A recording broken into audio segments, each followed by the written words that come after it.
السلام عليكم ورحمة الله وبركاته.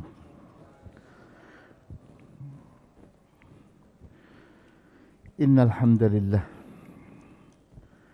نحمده ونستعينه ونستغفره ونعوذ بالله من شرور أنفسنا ومن سيئات أعمالنا.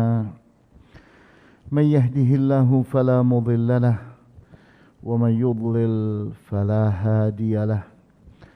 وأشهد أن لا إله إلا الله وحده لا شريك له وأشهد أن محمدا عبده ورسوله لا نبي بعده.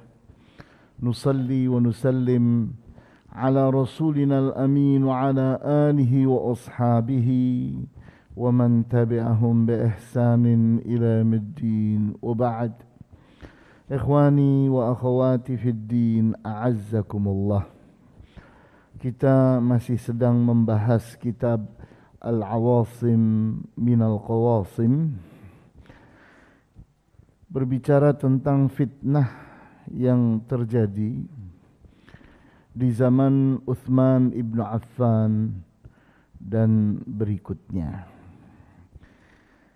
Kita sedang membahas salah satu kehebatan dan prestasi besar Uthman ibn Affan mempersatukan umat Islam dalam satu Al-Quran, di mana yang tadinya orang itu berselisih, memiliki bacaan-bacaan yang berbeda terhadap Al-Quran, maka di zaman Uthman ibn Affan itu dipersatukan.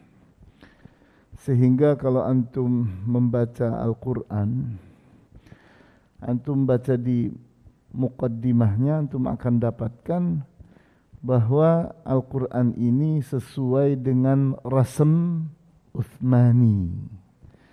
Artinya sesuai dengan tulisan yang ditulis di zamannya Uthman ibn Affan. Sehingga kalau kita berbicara di zaman ini, orang biasa menyebut dengan istilah masterpiece. Masterpiece itu adalah sebuah prestasi hebat, prestasi luar biasa, prestasi langka yang sulit orang melakukannya. Jadi sebuah kehebatan. Tapi kok berikutnya kok bisa berubah menjadi celaan?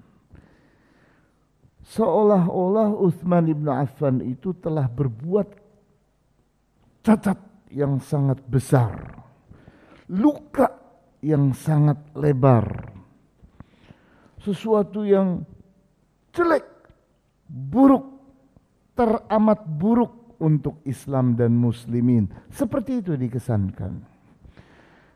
Maka terakhir pembahasan kita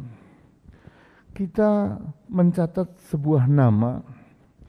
Kalau pada saat yang lalu kita memiliki sebuah nama tukang fitnah, yaitu siapa namanya?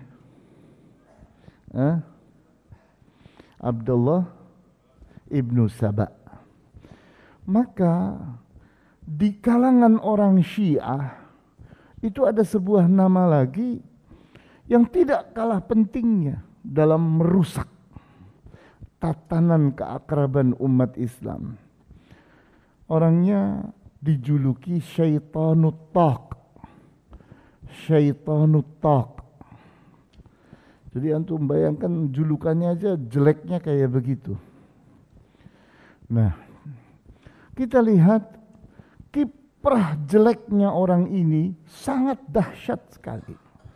Makanya saya ingin tekankan supaya antum tahu betul ini sejarah ini.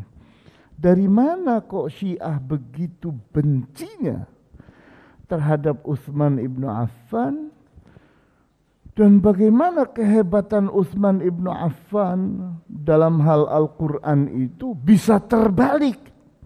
Yang tadinya masterpiece, sebuah prestasi yang dahsyat, sesuatu yang amazing, luar biasa, harus kita acungi jempol, kok berubah menjadi kejahatan Utsman ibnu Affan, menjadi keburukan Utsman ibnu Affan. Jadi hebatnya dia dalam membalik sesuatu. Ini dahsyat sekali. Kita lihat, berbicara tentang Al-Quranul Karim, kita pun hafal ayat Inna nahnu nazzalna dzikra wa inna lahu lahafizun. Sesungguhnya kamilah yang menurunkan az-dzikra, Al-Quran. Wa inna lahu, dan kami pula terhadap Al-Quran itu lahafizun, yang memeliharanya. Jadi Allah menjanjikan bahwa Al-Quran itu pasti akan dipelihara oleh Allah. Allah punya cara untuk memelihara Al-Quran, baik dengan cara malaikat Jibril terus datang kepada Rasulullah SAW secara rutin untuk mendengar bacaannya Rasulullah, memeriksanya apakah sesuai dengan susunan yang ada pada Al-Lauhul Mahfuz atau tidak. Itu salah satu cara Allah dalam memelihara Al-Quran. Kemudian setiap tahun ada Lailatul Qadar, diingatkan kembali Al-Quran itu. Orang disuruh rajin-rajin membaca Al-Quran, menghafalkannya, sehingga para penghafal Al-Quran itu banyak sekali. Tidak ada kitab dihafalkan oleh orang seperti Al-Quran, tidak ada. Dahsyat sekali. Kemudian berikutnya lagi, Al-Quran itu pemersatu yang luar biasa kemampuannya, sehingga semua orang itu merasa sama dengan Al-Quran ini, dipersatukan oleh Al-Quran. Sehingga kalau ada orang merubah fathah kasrohnya saja, tertangkap dia. Mesti ada orang yang tahu, ini mestinya fathah kok jadi kasroh. Apalagi lebih besar daripada itu, satu kata dirubah. Sekedar fathah kasroh dirubah saja orang akan tahu. Ini Al-Quran. Nah, apa yang dilakukan oleh Utsman ibnu Affan itu sesuatu yang besar. Menyelesaikan perselisihan di antara umat Islam. Nah,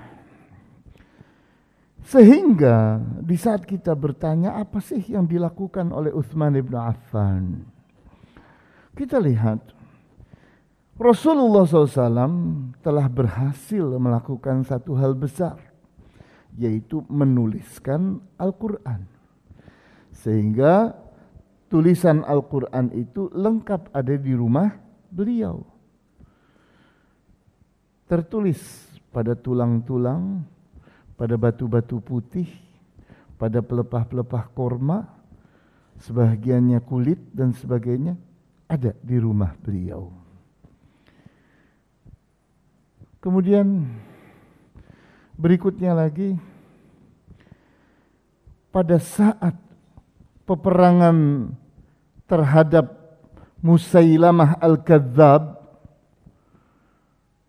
perang yang sering disebut dengan perang Yamamah, di mana para sahabat harus melawan Bani Hanifah. Bani Hanifah ini adalah suku bangsa Arab yang besar.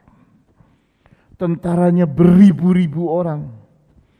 Maka tentara Islam, tentara Abu Bakar As-Siddiq berperang melawan Banu Hanifah yang membela nabi palsu yang bernama Musailamah Al-Kadzab. Maka di saat itu pula berpuluh-puluh sahabat yang hafal Al-Quran wafat di perang itu. Maka muncullah rasa takut pada Umar bin Khattab, rasa khawatir. Wah, ini gawat ini kalau para sahabat yang hafal Al-Quran ini wafat, semakin banyak Al-Quran bisa jadi pudar, bahaya sekali. Sementara Al-Qurannya masih berceceran, belum dipersatukan. Maka Umar ibn Khattab pun mengusulkan kepada Abu Bakar, ayo kita persatukan, kita rapihkan dalam tumpukan kulit. Sehingga Al-Quran itu sudah terjamin tulisannya, sudah tidak ada yang salah. Maka diterima ide itu oleh Abu Bakar As-Siddiq, dipanggillah Zaid ibn Thabit. Kata Abu Bakar As-Siddiq, engkaulah orang yang paling terakhir menuliskan Al-Quran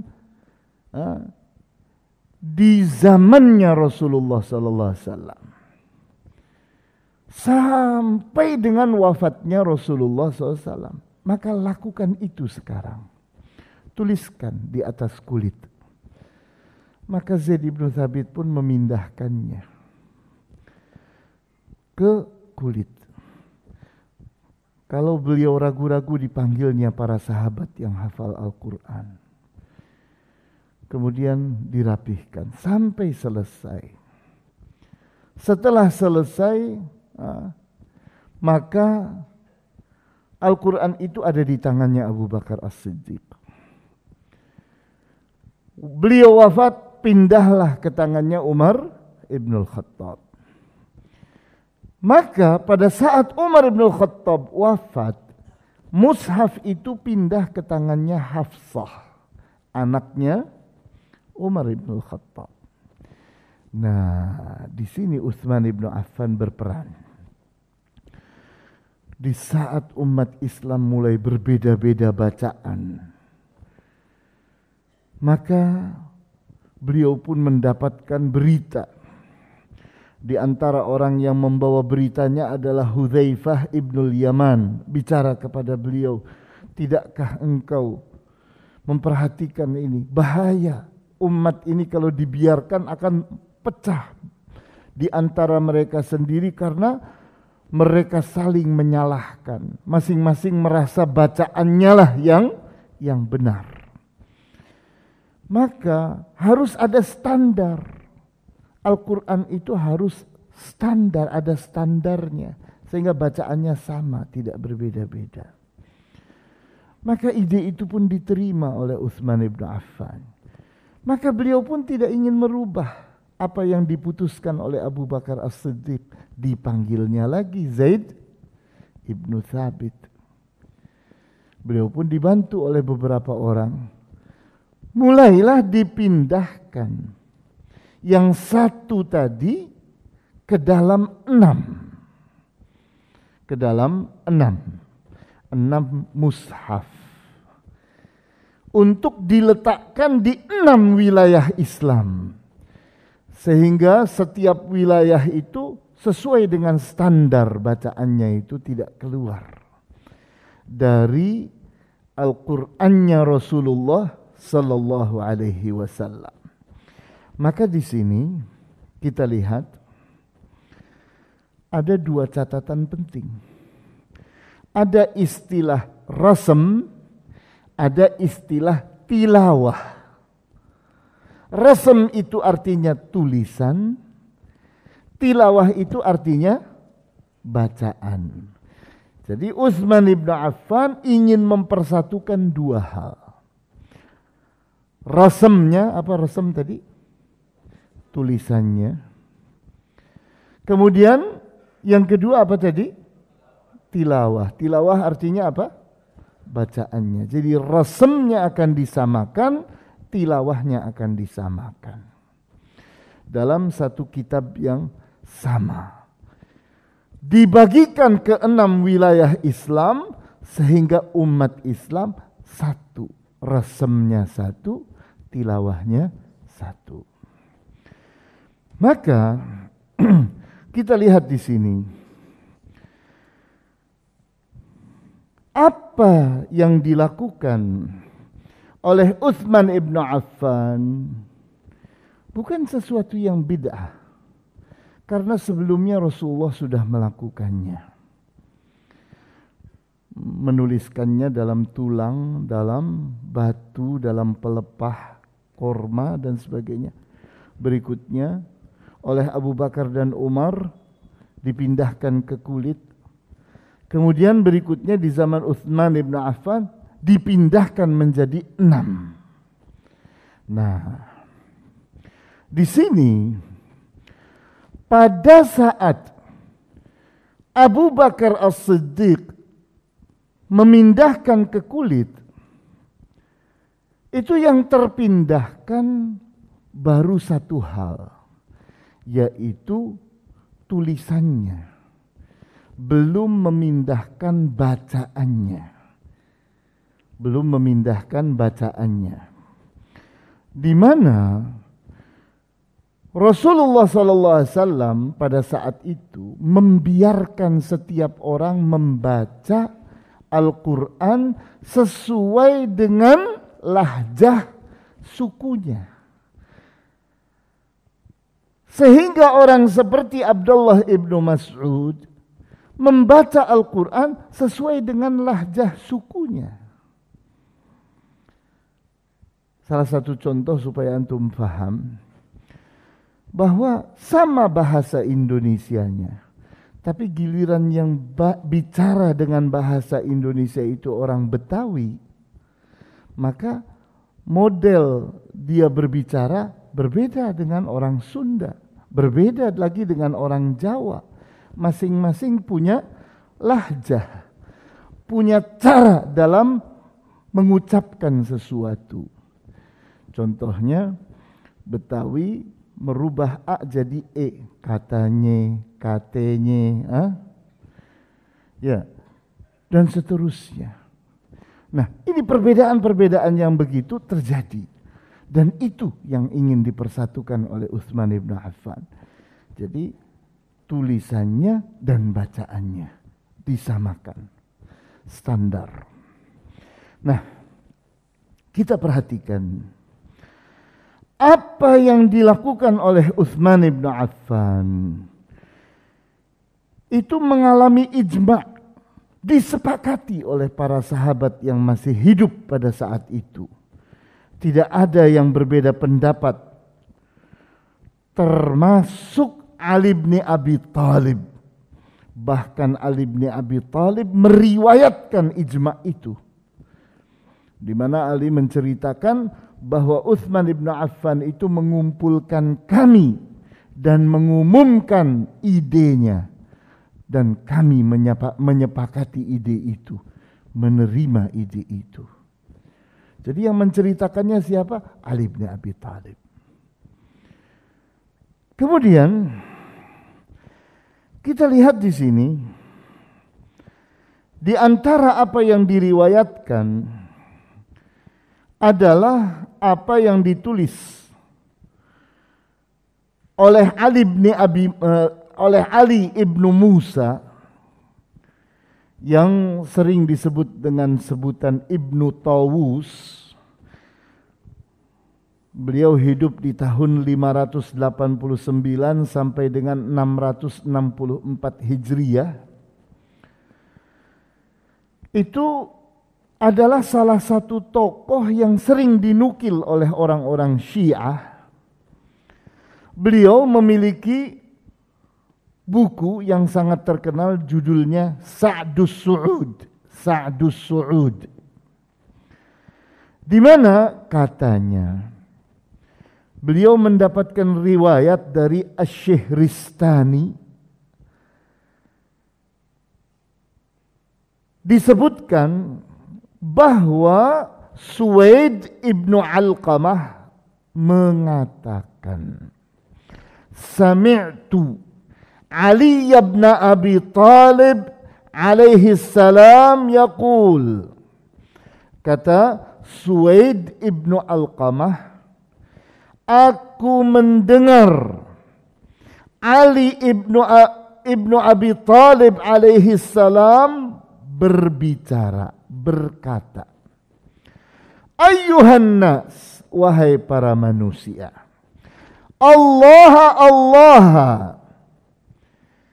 waspada kalian terhadap Allah, waspada kalian terhadap Allah.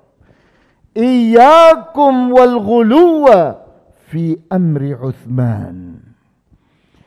Waspadalah kalian, janganlah kalian berlebihan dalam memperkarakan Utsman.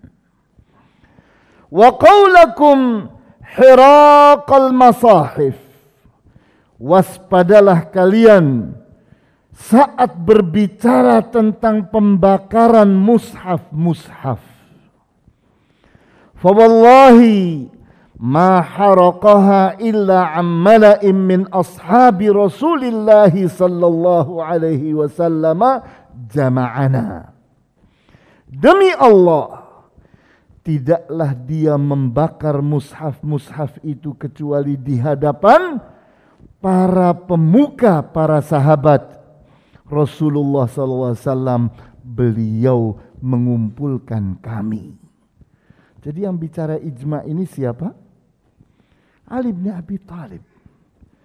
Diriwayatkan oleh buku-bukunya Syiah. Diriwayatkan dalam buku-bukunya Syiah. Kemudian berikutnya diceritakan oleh Ali bin Abi Thalib apa yang dikatakan oleh Utsman bin Affan pada saat mengumpulkan kami. Wa qala ma taquluna fi hadhihi al-qira'ati allati ikhtalafa an-nasu fiha. Apa pendapat kalian terhadap bacaan yang orang berselisih memperselisihkannya? Yalqa ar-rajulu ar-rajula fayaqul qira'ati khairum min qira'atik. Sehingga orang bertemu dengan orang lain dan mengatakan bacaanku lebih baik daripada bacaanmu. Wa hadza yajurru ilal kufri. Dan ini bisa menyeret orang kepada kekafiran. Jadi Ali bin Abi Thalib mewaspadakan orang bisa kafir ini. Merasa orang Islam itu lebih baik dari orang Islam yang lain. Merasa bahwa Al-Qur'annya dia lebih baik daripada Al-Qur'an yang lain. Ini berbahaya sekali. Faqulna marra'yu. Sehingga kami pun bertanya, apa pendapatnya kalau begitu? Apa yang harus dilakukan kalau begitu?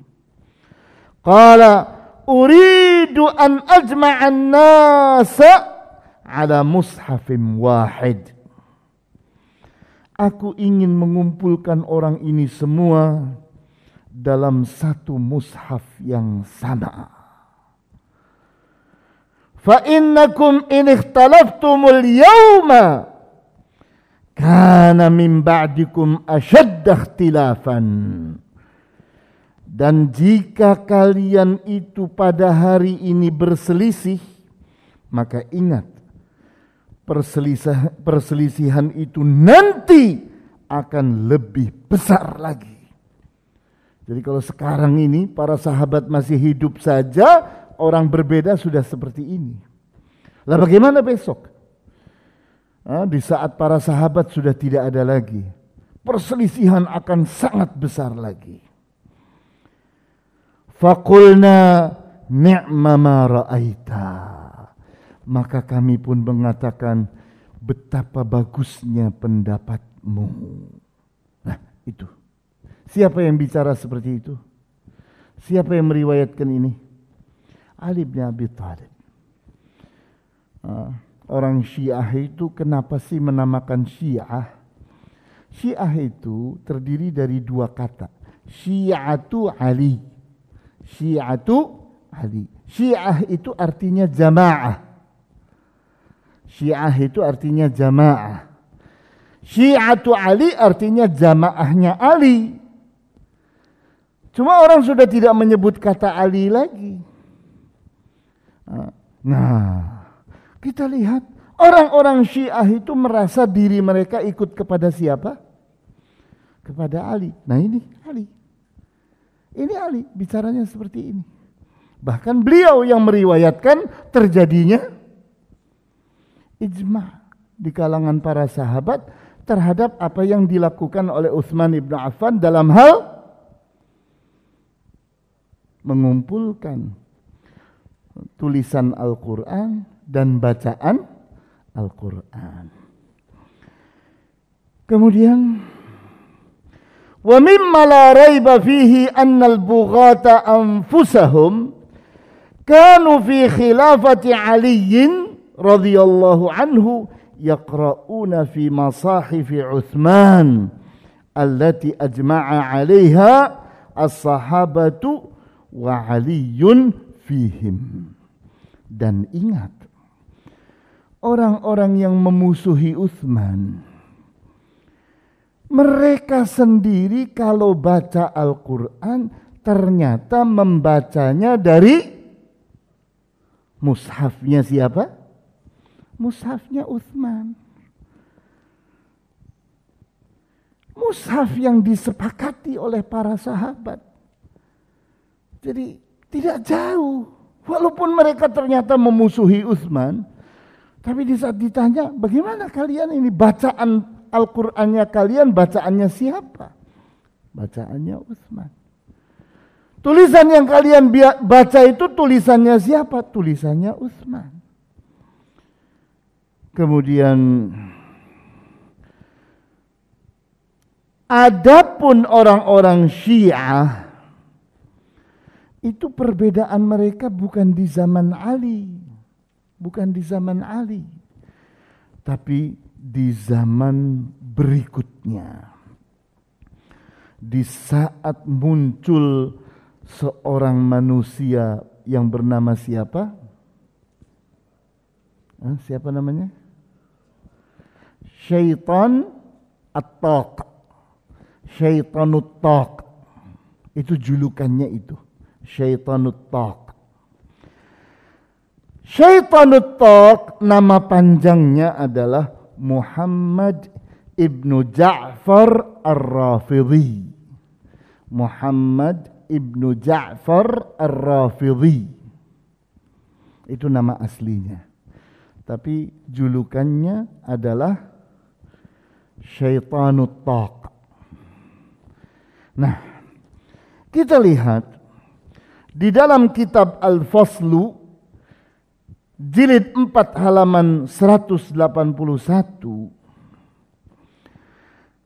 Al-Imam Ibnu Hazm Al-Zahiri, Al-Imam Ibnu Hazm, beliau menceritakan dari Al-Jahid, katanya, akhbarani Abu Ishaq Ibrahim An-Nawwam wa Bishr ibn Khalid annahuma qala li Muhammad ibn Ja'far Ar-Rafidhi, di mana Al-Jahid dalam kitab Al-Faslu yang ditulis oleh Muhammad ibn Hazm jilid 4 halaman 181,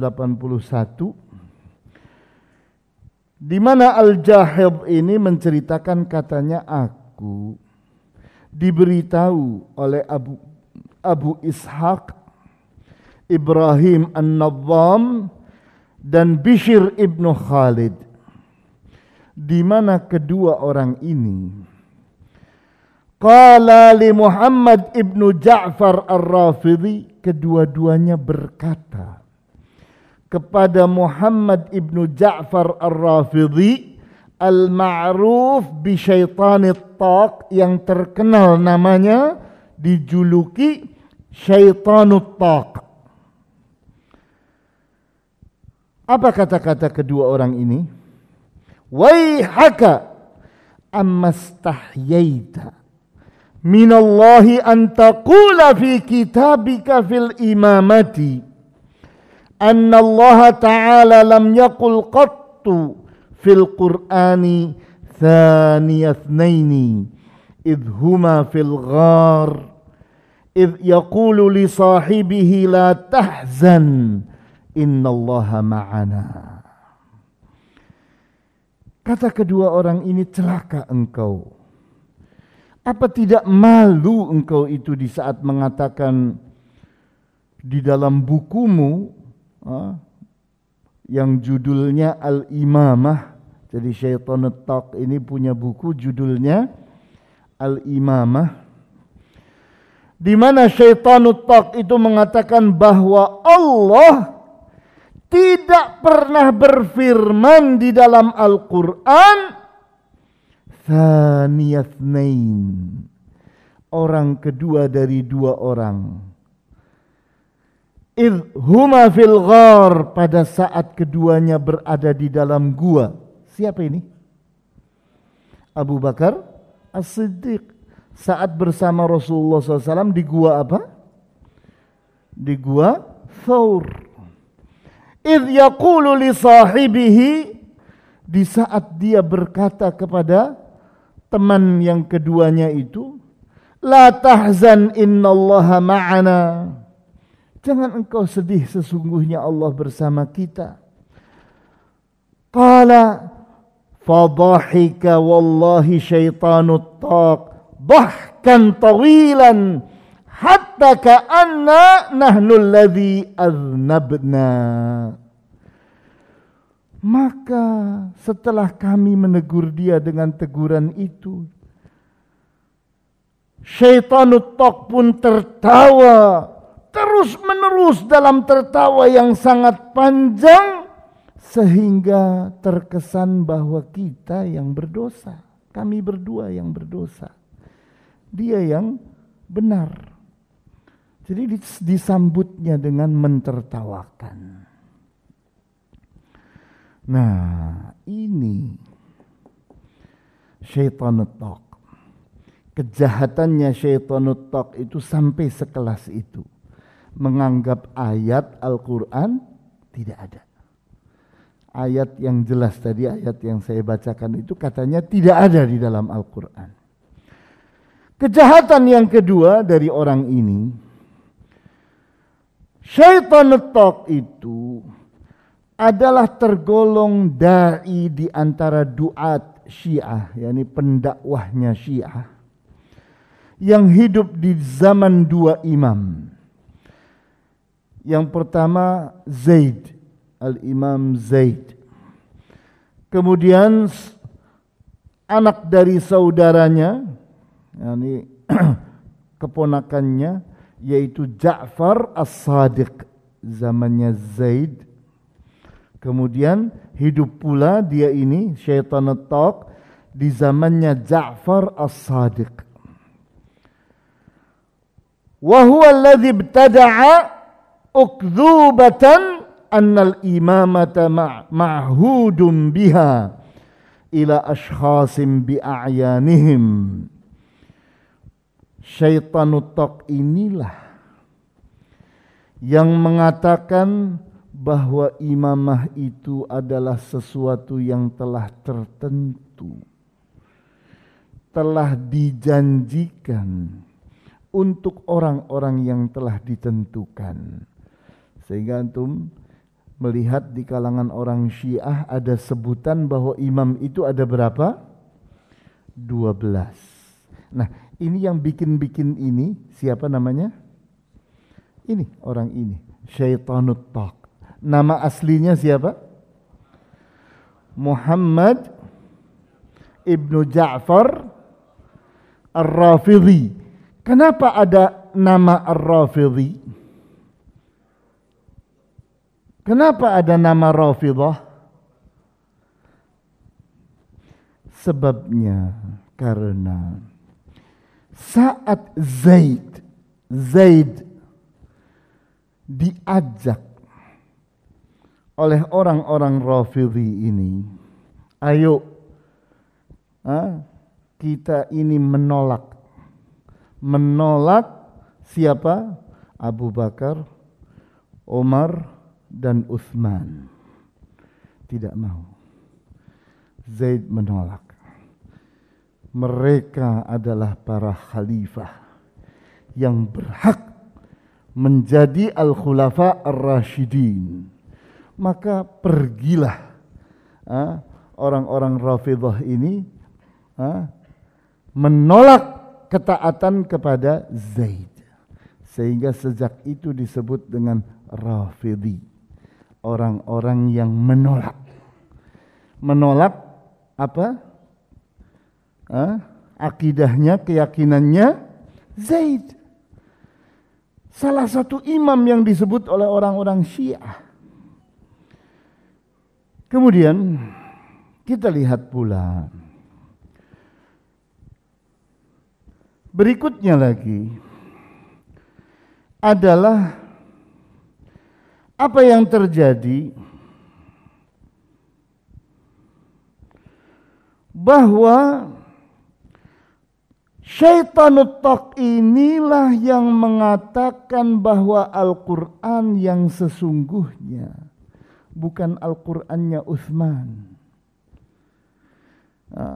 Karena Al-Quran yang sesungguhnya itu 3 kali lebih besar daripada yang ditulis oleh Utsman. Nah, ini di saat kita mengurut siapa orang Syiah yang pertama kali berbicara seperti itu, maka ujungnya ketemu orang ini. Syaitanut Taq ini. Siapa namanya Syaitanut Taq? Muhammad ibnu Ja'far Ar-Rafidhi. Dan antum sudah tahu Ar-Rafidhi, kenapa disebut Ar-Rafidhi? Ar-Rafidhi itu artinya penolak. Dia menolak apa?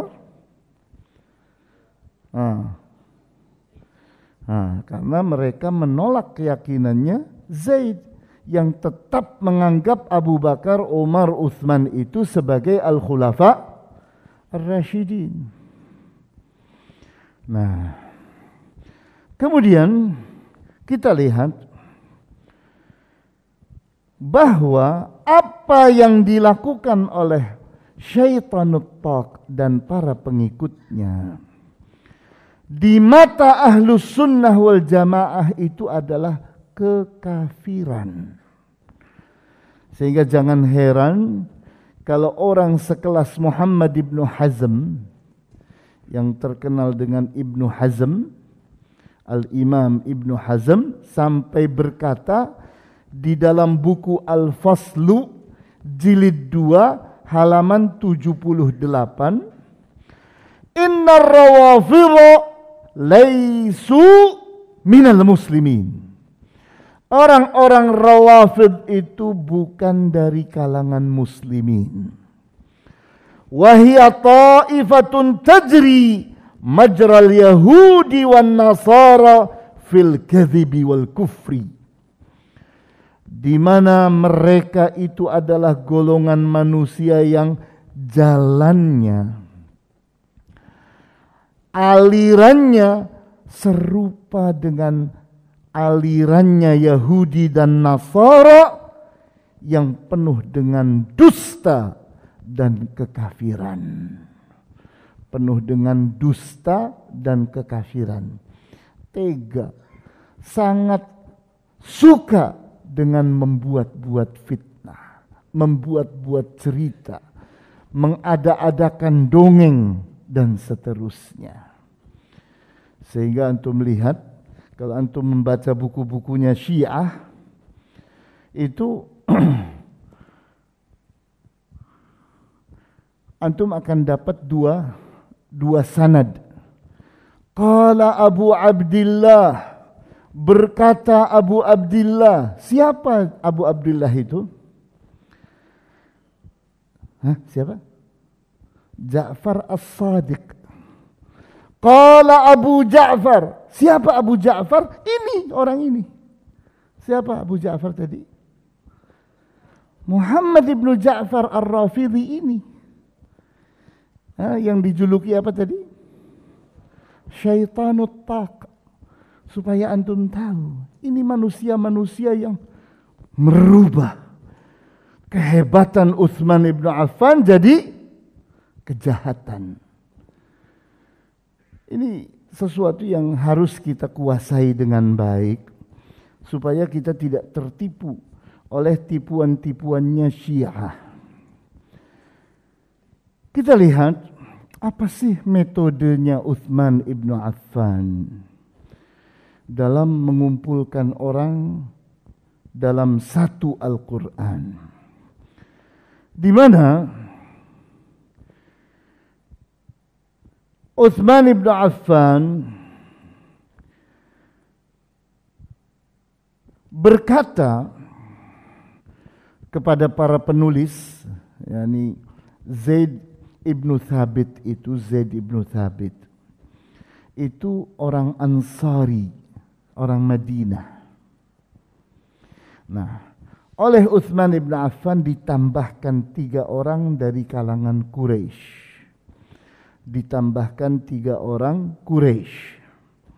Yang biasa menuliskan Al-Quran di zaman Rasulullah SAW. Kemudian Utsman ibnu Affan berpesan kepada mereka semua berempat ini, "Idza ikhtalaftum antum wa Zaid ibnu Thabit fi syai'in minal Qur'ani faktubuhu bilisani Quraisyin fa innama nazala bilisanihim." Jika kalian berbeda, wahai orang yang bertiga ini, jika kalian berbeda antara kalian bertiga dengan Zaid pada sesuatu dari Al-Quran, maka tulislah dengan bahasanya orang Quraisy. Karena Al-Quran itu turun dengan bahasanya orang Quraisy. Rasulullah SAW itu orang apa? Orang Quraisy. Itu yang ada di lidah beliau. Sehingga yang paling berhak ditulis itu adalah yang ada di lidah beliau. Sehingga kalau ada suku lain, ada bangsa lain membacanya dengan cara yang berbeda, tinggalkan. Yang harus dibenarkan, yang harus dikuatkan adalah yang bacaannya bacaan Quraisy. Bayangkan, Zaid ibn Thabit itu bukan orang Quraisy, orang Ansar, orang Madinah, tapi mengalah beliau. Kenapa? Karena Al-Quran lebih utama dari diri beliau, sehingga dituliskannya oleh Zaid ibn Thabit dan disepakati. Kemudian apa berikutnya yang dilakukan oleh Utsman ibn Affan? Beliau pun mengumpulkan bacaan-bacaan yang lain, tulisan-tulisan yang lain. Beliau utus orang-orang kemana-mana untuk mencari tulisan-tulisan yang lain, bacaan-bacaan yang lain. Kemudian dikumpulkan di hadapan Utsman ibn Affan. Kemudian Utsman ibn Affan mengumpulkan para sahabat yang masih hidup pada saat itu. Minta pendapat mereka semua tentang apa yang harus kita lakukan nih terhadap tulisan-tulisan dan bacaan-bacaan yang bukan ini. Akhirnya mereka semua sepakat untuk dibakar.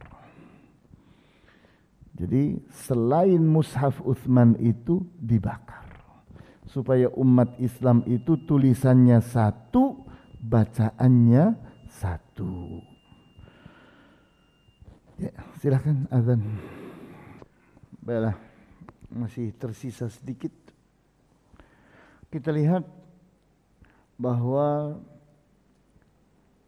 di antara apa yang semakin meyakinkan kita bahwa Utsman ibn Affan membakar mushaf-mushaf yang lain, itu adalah kesepakatan para sahabat. Kita semakin yakin di saat kita membaca buku atau kitab Al-Itqan yang ditulis oleh As-Suyuti. Kitab Al-Itqan yang ditulis oleh As-Suyuti, di mana di dalam kitab itu Ali bin Abi Thalib radhiyallahu anhu berkata, "Lau lam yasna'hu Utsman la sana'tuhu ana." Kalau Utsman ibnu Affan tidak melakukan itu, aku yang melakukannya. Fajazallahu Utsman 'anil ummati khairal jaza. Semoga Allah balasi Utsman dengan balasan yang sebaik-baiknya. Faqad ahsana wa barra fi ma sana'. Dia telah berbuat sesuatu yang bagus, telah berbuat sesuatu yang baik. Wa kana lahu fadlun fi raddin nasi ila qira'atin wahidatin ka fadli Abi Bakrin fi jam'il Qur'an. Di mana Utsman itu telah memiliki keutamaan yang luar biasa, telah mengembalikan orang-orang ke satu bacaan. Seperti kehebatan yang dilakukan oleh Abu Bakar dengan mengumpulkan Al-Quran dalam satu mushaf.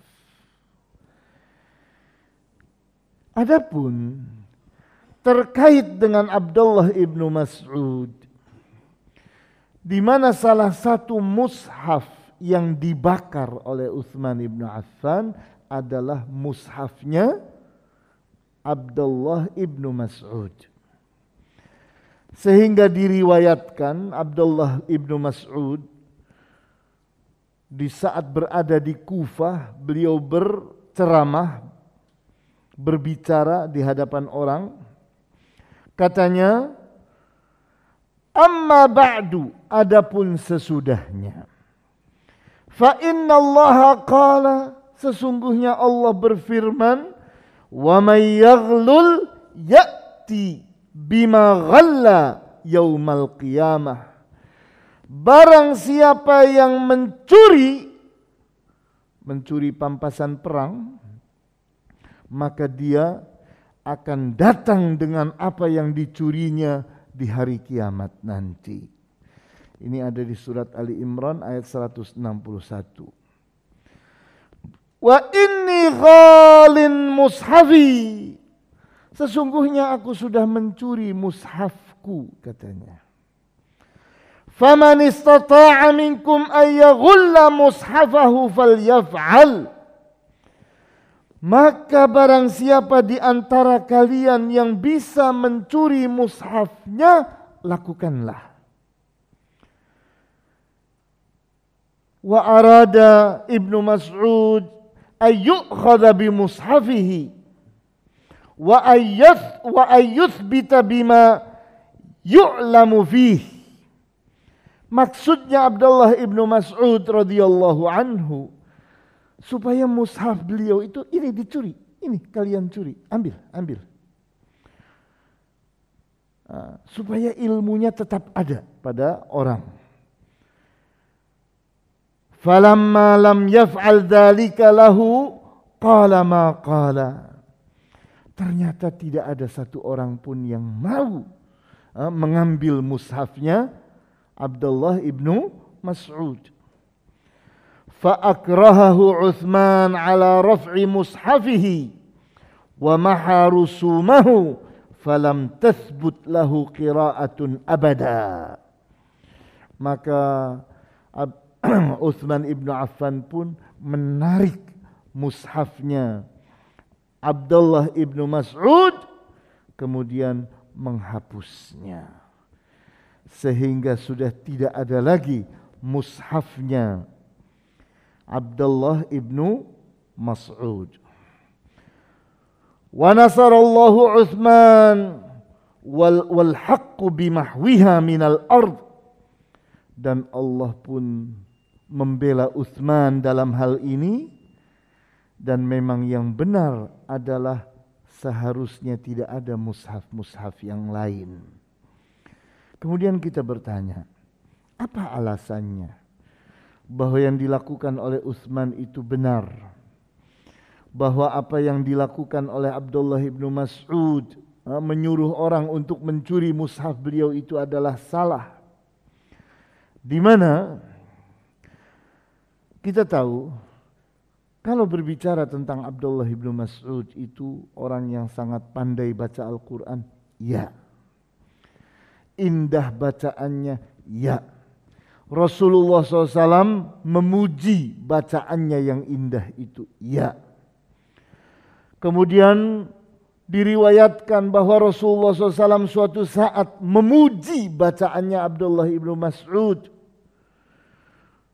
Kemudian berlombalah Abu Bakar dengan Umar ibn Khattab untuk menyampaikan pujiannya Rasulullah SAW kepada Abdullah ibnu Mas'ud. Berlomba mereka berdua ingin siapa yang pertama memberitakan, ini loh Rasulullah SAW memuji engkau dalam hal indahnya dalam membaca Al-Quran. Tapi ingat bahwa susunan yang ada di mushafnya Abdullah ibnu Mas'ud tidak sama dengan susunan yang ada di Rasm Utsman. Di mana apa yang dilakukan oleh Zaid ibnu Thabit itu menulis dengan susunan terakhir kehidupannya Rasulullah SAW yang selalu diperiksa oleh siapa? Oleh malaikat Jibril. Setiap bulan Ramadan. Sehingga susunannya itu sesuai dengan yang ada di Al-Lauhul Mahfuz.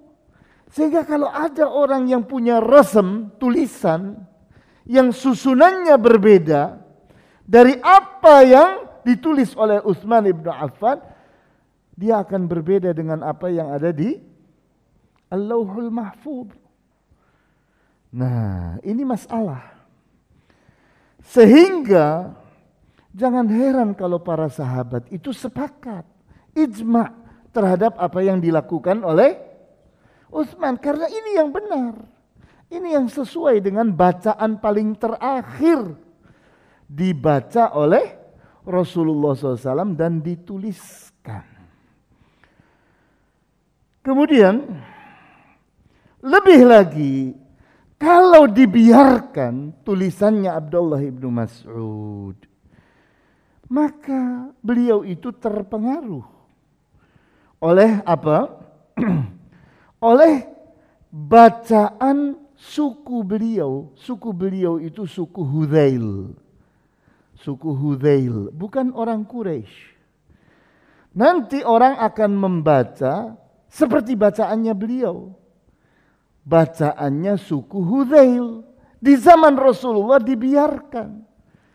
Tapi itu tidak dibiarkan di zamannya Utsman ibn Affan karena terbukti sudah mulai menimbulkan apa? Perselisihan, perpecahan. Nah, di sini ketegasan Utsman ibn Affan itu justru kebenaran. Kalau beliau tidak melakukannya, maka umat Islam itu mungkin sudah berbelah saat ini, masing-masing merasa punya Al-Qur'annya sendiri, dan itu berbahaya. Inilah yang bisa dibahas. Wallahu ta'ala a'lamu bis-shawab. Walhamdulillahi rabbil alamin. Wa sallallahu ala asyrafil anbiya'i wal mursalin wa ala alihi wa ashabihi ajma'in.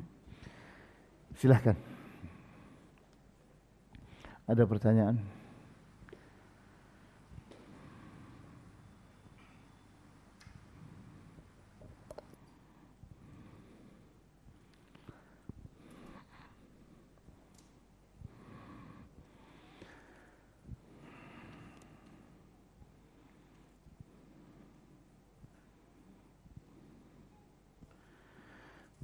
Pertanyaannya, benarkah untuk membantah Syiah dengan mengatakan tidak adanya konsep imamah di Al-Quran nama-nama imam Syiah?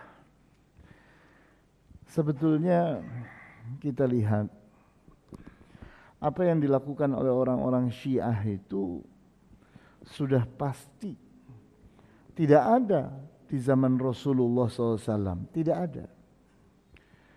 Sehingga salah satu bukti kesesatan Syiah, apa yang diyakini oleh orang-orang Syiah itu adalah keyakinan yang di zaman Rasulullah tidak ada. Sehingga salah satu kecerdasannya Ahmad Didat pada saat dia berdebat melawan ulama Syiah, dia punya jebakan yang sangat bagus sekali, di mana dia bawa sepatunya ditaruh di atas meja. Kemudian ulama Syiah itu terpancing oleh jebakan itu. Ya Syekh, katanya, kenapa engkau bawa sepatu dan meletakkannya di atas meja? Kata Ahmad Didat, aku ini takut kepada orang-orang Syiah.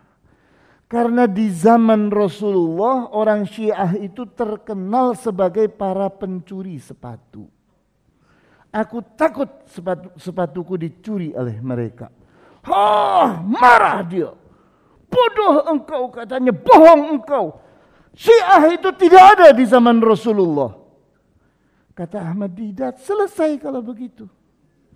Aku berdebat dengan siapa, katanya? Dengan agama yang di zaman Rasulullah tidak ada. Selesai. Buat apa, katanya? Tinggalkan oleh oleh Ahmad Didat. Selesai. Ya itu tidak. Agama yang benar itu agama yang ada di zaman Rasulullah. Ya. Silakan, ada lagi yang lain. Nampaknya tenang-tenang saja.